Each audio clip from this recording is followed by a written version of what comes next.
and grandparents will all have the same shirts on, and there'll be more of them than they are the kids. Yeah, they don't have them yet. I just picked them up today, so I got to distribute them.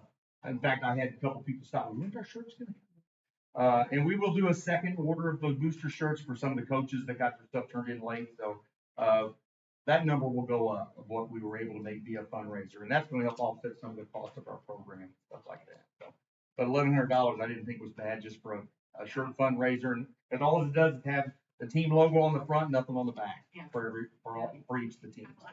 Yeah, it looks really good. Huh? I could probably get you one. If you would like a skeleton crew, just let me know some size and I'll get it. Yeah. Send me your size.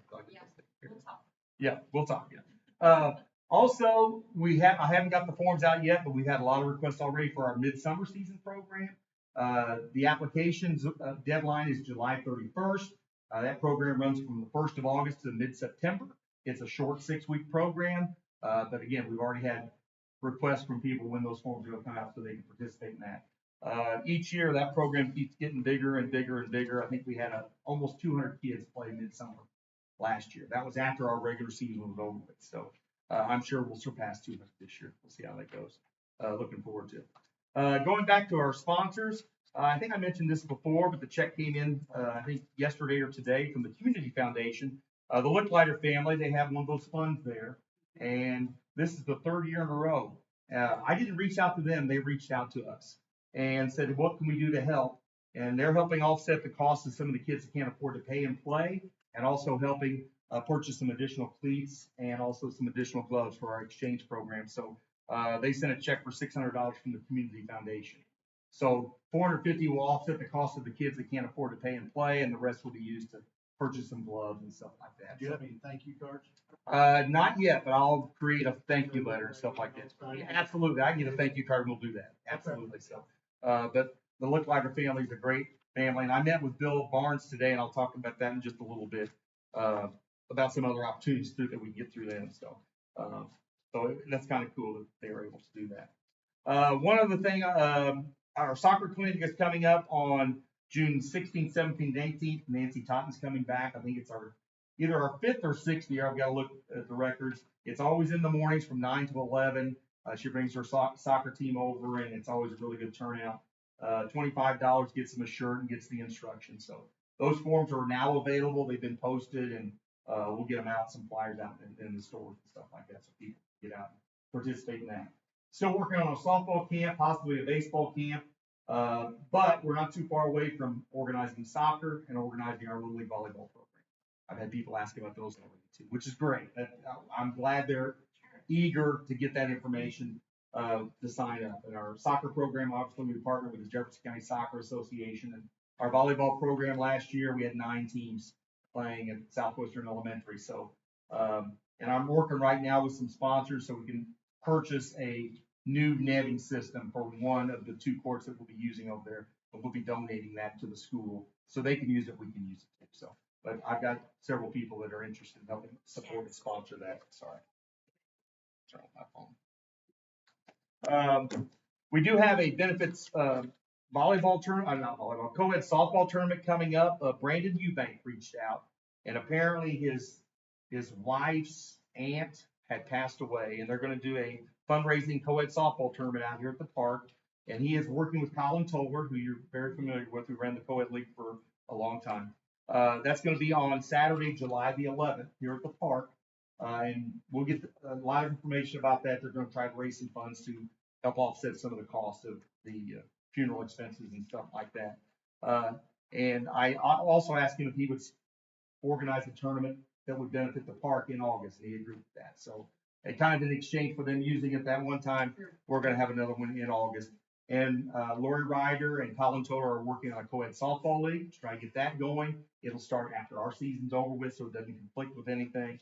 And then will be some additional co-ed softball tournaments, I think, coming up in the very near future. Women's softball, we hope to get them started. Looks like we're going to have 3 or 4 teams like we normally do in the summertime. They play on Wednesday nights out here at the park. I still have a spot on my schedule that I hold for them. So that'll it's starting a little bit later than normal, but we'll get them up and running too. So we got to take care of as many as we can, the itty bitties all the way through the moms and dads. So, any questions about any of our programming? Okay. Christmas in July celebration, it is going to be on July 25th. Bouncy houses have been secured, through Kangaroos. We're going to have food and music. Santa here and the craft fair is going to be in the building. And I'll start to reach out to our craft fair people. I already have a sponsor for Santa Claus's appearance, and we'll be looking for additional sponsors to offset the cost of the bouncy houses. It will be another free event, like it has been in the past. And it's going to be back here. The bouncy houses were in the baseball field, and then we did the food and music, everything. We might move the bouncy houses to this side to get them out of the heat of the day. Also, I have secured the dunk booth. You fill out a form so you can rent it. Not-for-profit can rent it, so we're going to have that, so we'll be able to raise some funds for people getting dunked. So if we got any volunteers here in the park board / town council interested in being dunked that day, just let me know. But we're putting that on our agenda. Our news report can do that too. That's on July 25th. That'll be they made it raise a lot of money. The officers go there. Yeah. Yep. And we're gonna start that at about 10 o'clock and go until about 5 or 6 or 7, depending on what the music lineup we have. So we're ready for that. Party in the Park is on this calendar for September the 12th. We just need to finalize what time we have done that. I couldn't remember what time we did that in the past. Was it 11 to 2 or something like that, or 11 to 2? It was. Okay. What's the time on the Christmas in July? It was from like 10 till 5 or 6, something like. It'll start at 10 o'clock with the craft fair for sure. And something. Yeah. Because there have been some people asking about the party in the park because through the police officers, they want to be here for that too, obviously. So we'll start advertising and let them know it's going to run from 11 to 2 and stuff like that. And the foam thing is awesome. They love that part. Spooktacular again on the calendar, October 17th from 5 to 8. And again, our stuffing Christmas. And we're very well aware that we're going to have some renovations going on here. So we probably won't be using this part of the park here for that. We may go that way or go that way, but we'll let everybody know where it's going to be. They'll find us. So.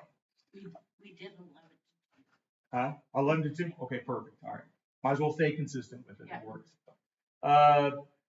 Trees, and I'm sure you'll bring up during the council, we have an issue with one of the trees out by the playground, and that's coming down tomorrow with your approval tonight.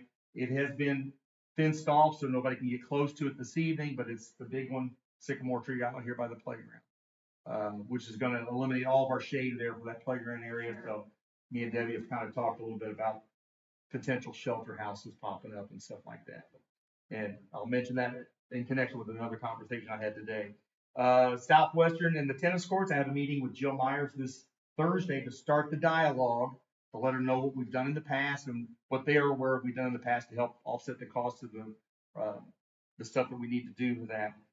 And then we'll have a group meeting, try to get some people from Southwestern schools together with us to find out about, what kind of plan would be in place for that.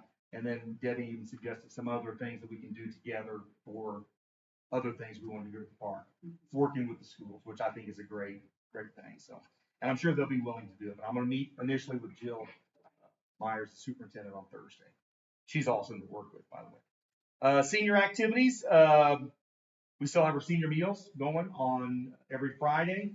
We've got River Terrace the first Friday, Thornton Terrace the last Friday, and Jenny's going to be in there. So we got to fill in a couple of Fridays.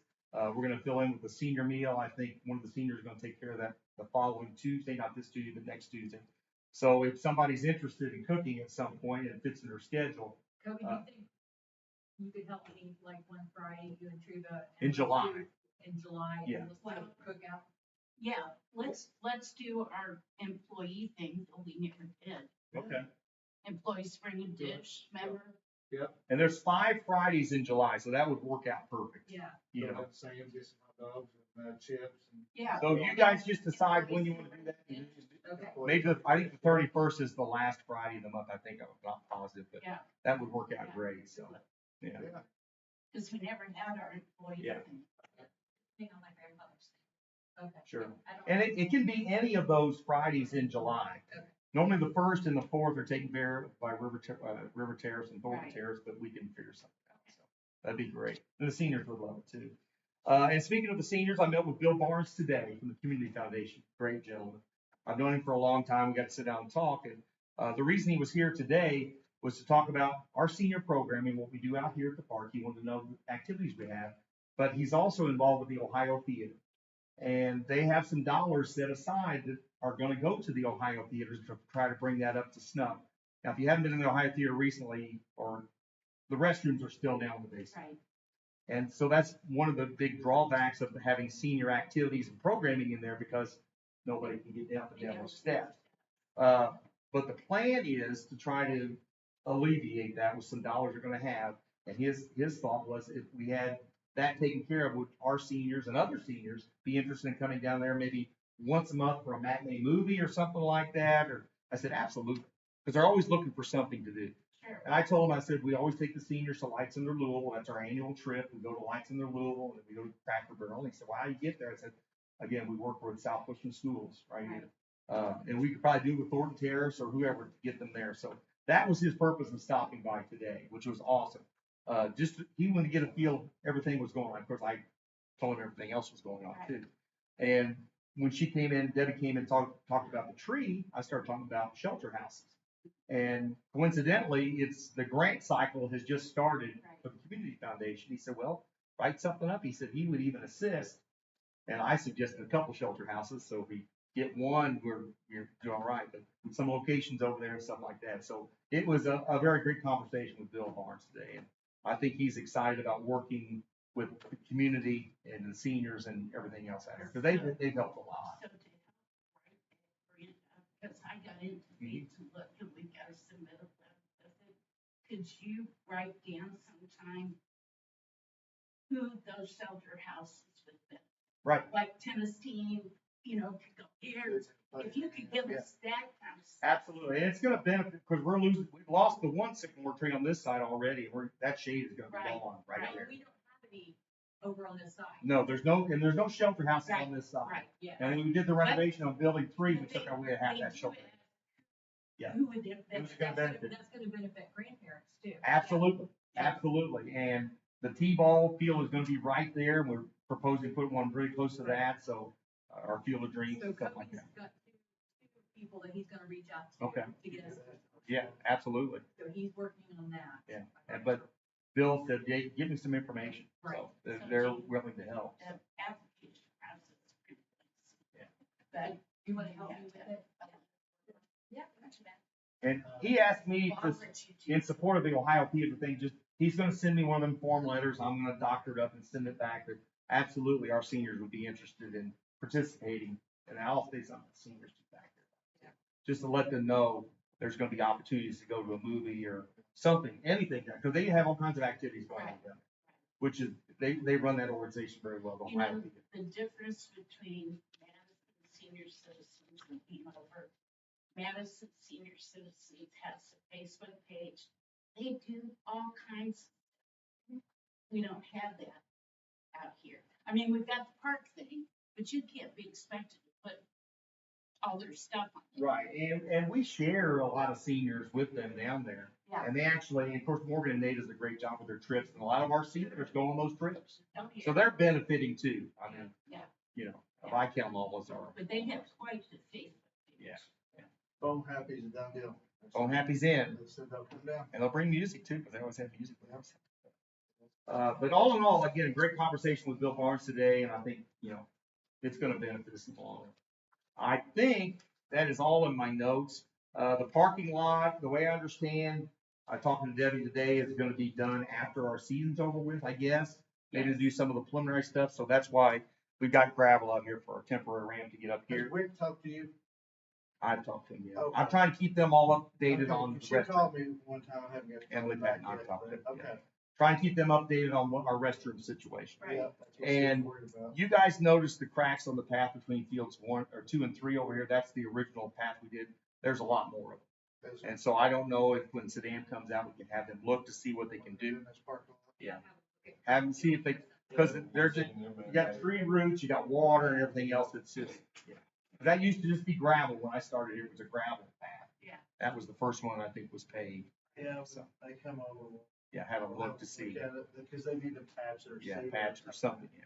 And maybe they can seal over top of it or something. But it gets used a lot and people love the trail that goes all the way around. We got a lot of walkers that use it morning, noon, and night, so. So Kobe, is that what you're doing over at Southwestern, making room for the new playground equipment? Paving all that in there? That'd be nice. Anyway, that's all I have. If you have any questions or anything. Do I have any questions for Scott? Make a motion to adjourn. A second? Right. All in favor, say aye. Perfect. Thank you all. Anybody want- And I'll let you know, how Miss Myers, and then I'll get some dates from them when they think they can get together, and then we'll try to figure stuff out. At least we'll get the dialogue started. I appreciate you guys.